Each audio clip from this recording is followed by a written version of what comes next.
আমি চরমোনার মাহফিলে গেলাম, হঠাৎ করে দেখতে পেলাম একটা লোক, তার দুইটা পা নাই, কিন্তু অনেক দিক তার দিকে চারদিকে তাকায় আছে খুব ইমোশনাল একটা ভাব নিয়ে, কিন্তু সে কি করবে, কাদার কারণে পার হতে পারতেছে না।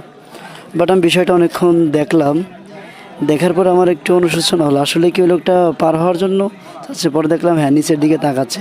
তারপর আমাকে একবার ডাক দিছে, আমার দিকে তাকাইছে।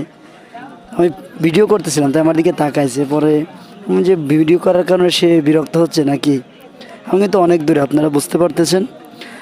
পরবর্তীতে আবার একটু জুম করে পরে আমি ওই ভাইকে দুইবার ডাক দিই, হয়তো আমার ডাকটা শুনতে পাই না। পরবর্তীতে আমি আবার ডাক দিয়ে শুনতে পাই। পরে জিজ্ঞেস করলাম যে ভাই, আপনি কি মানে আসার জন্য চেষ্টা করতেছেন? পরে সে বললো, জি ভাই, আমি আসবো, আসার জন্য চেষ্টা করতেছি। আমার সাথে অনেক কথা হলো। পরে আমি চিন্তা ভাবনা করলাম, ঠিক আছে তাহলে আমি যাই। একজনের কাছে ক্যামেরাটা ধরা দিয়েছি, বাট এটা আপনাদের দেখানোর উদ্দেশ্য এটা যে কেউ কেউ জায়গায় থাকলে তাকে সাহায্য সুবিধা করতে হবে, এইটাই।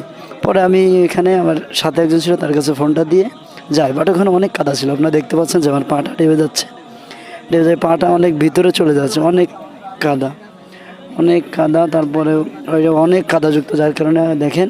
পরে আমি ওনাকে কাঁধে নিয়েছি, বাট কাঁধে নেওয়ার পর ওনার হাসিটা ছিল অনেক সুন্দর। দেখেন যে আসলে মানুষ কতটা অসহায় বা কতটা দুঃখের পরে আছে। তারপর উনি ওই জায়গায় নামাই দিতে বলছে, বাট আমি নামাই না, আমি একটু উপরে নিয়ে আসছি, এনে তারপর নামাই দিচ্ছি। আমি জিজ্ঞেস করছিলাম যে রাস্তায় নামাই দেবো কি না, কিন্তু আমাকে বললো না রাস্তায় না, এই জায়গায় নামাই দিলে হয়। বাট আমি নামাই দিয়েছি, তিনি এইখানে নামাই দেওয়ার কারণে অনেকটাই খুশি। তিনি অনেকটাই আলহামদুলিল্লাহ খুশি আছে। তো সো মাচ, আমরা এইভাবে সবাইকেও একে